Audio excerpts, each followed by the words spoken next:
We are here with a wonderful lady who has many strings to her bow. She is a creative producer, a director, a playwright, and of course, a member of the Corps Ensemble. How are you keeping, Hillary? I'm all right. How are you? Yeah, hanging in there, I think. Yeah. Yeah. So, Hillary, in late 2019, the Corps Ensemble opened up the Bohemian Theatre in Phibsborough. Would you mind telling us a little bit about what your goals are for the theatre and how the mission of the ensemble will be supported by having an incubation space, as it were? And we started off kind of based in UCD, just doing workshops that were mostly focused on physicality. And just what came out of that was that we really wanted to be together all the time. We were very lucky in that when we started, we kind of had a space in the Viking Theatre in Clontarf. We did a lot of work there for our first year. And then we started to travel out to other theatres and do some touring. And we've been kind of looking for a place that we can call our own, where we can rehearse. We can basically just have the run of the place. And we were very lucky that we met the owners of the Bohemian in Phibsborough. They're amazing. And they very generously said, well, we have some space upstairs. No one's really using it right now. So work away. And Fantastic. it was So you guys have a place incredible. that you're calling, yeah, you're calling it home now, I guess. A little home for Exactly. your theatre Exactly. family. Yeah, and we have been kind of, as you said, incubating things there since probably around summer of last year. And we had our kind of grand opening last fall in October, and it was so exciting. And what we really want for the space is obviously at the moment it's still kind of a small endeavor. We're putting on our own work there, we're rehearsing there, we're doing our own kind of in-house development sessions there. Eventually it would be amazing to be kind of a more established venue where we can bring in other work, where we can start to liaise with other companies and stage their work. But for the moment, obviously, it's not only are we up against the COVID-19 crisis, but we're also up against, having a something of that scale is requires a lot of resources, requires a lot of personnel, and we just don't have that capacity right now. So for the moment, it's just us hanging out in there, making work, doing a lot of readings, and playing around. Yeah. Really, Well, you have been very busy actually, haven't you? Because at the beginning of March, you released an open call for the new Writing Night project.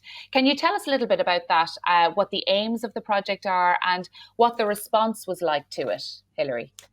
yeah. This is kind of my baby. I'm a writer myself, as you mentioned earlier, and I love interacting with other playwrights and hearing their stories and hearing them read out loud. It's a totally magical thing, and something that I've wanted to get involved in for a long time. So when we first started as a company, we had a few new writing night events, and we were really lucky. We connected with amazing writers, a couple of which have gone on to write for us.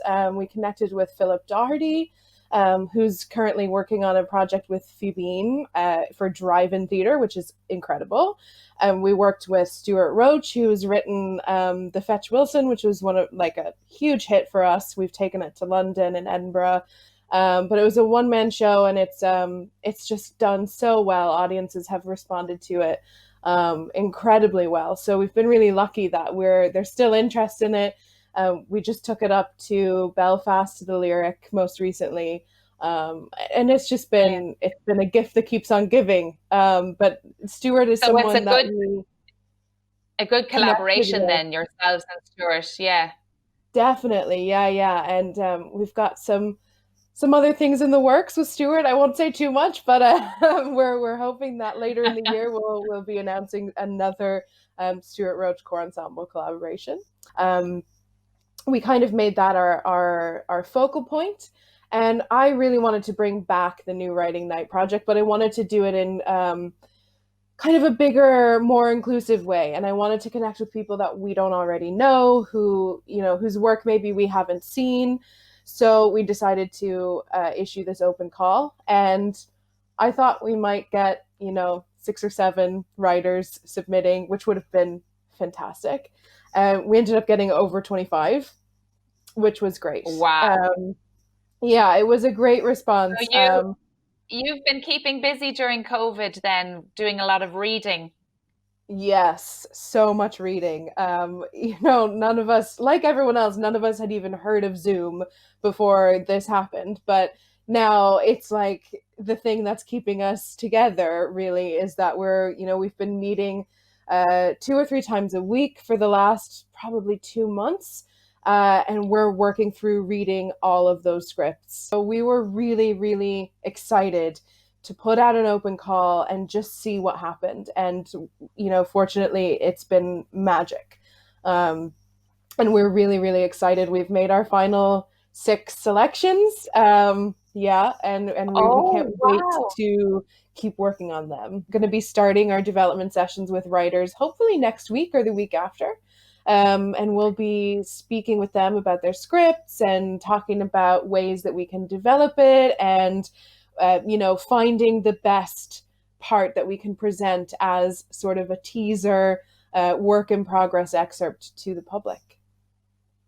Fantastic. And Hillary, you mentioned that you guys as a team have selected and finally decided on the winning submissions for the New Writing Night project. And I understand that you can give us maybe some of those names as an exclusive to Stage Door Live. I can, yes. The lineup is fantastic, and I'm so excited to present all 6 pieces. We've got some amazing writers who are involved. We're very happy. We're working with Hugh Hick, who's a very well known playwright already and is a wonderful young voice. And we're working with Pierce McDonough, and we're working with a few other people, but I won't give away all of our secrets. We will actually be announcing the full lineup tomorrow morning on our social media channels. So you can all tune in tomorrow morning and see the full 6 writers. Fantastic. I'm sure we'll all be very excited to see their work when you guys finally get a chance to present it. So we're figuring out how to break out of our usual space and go a bit wild with our presentation. So more details about the full summer season coming very soon. Well, it sounds like you guys have it all figured out and you are not letting anything get in your way and stopping you from putting on all of those amazing performances that we have to look forward to. And I can't wait to see how they turn out. We'll be there with bated breath. Thanks so much, Kelly. Thank you very much for joining us, Hillary.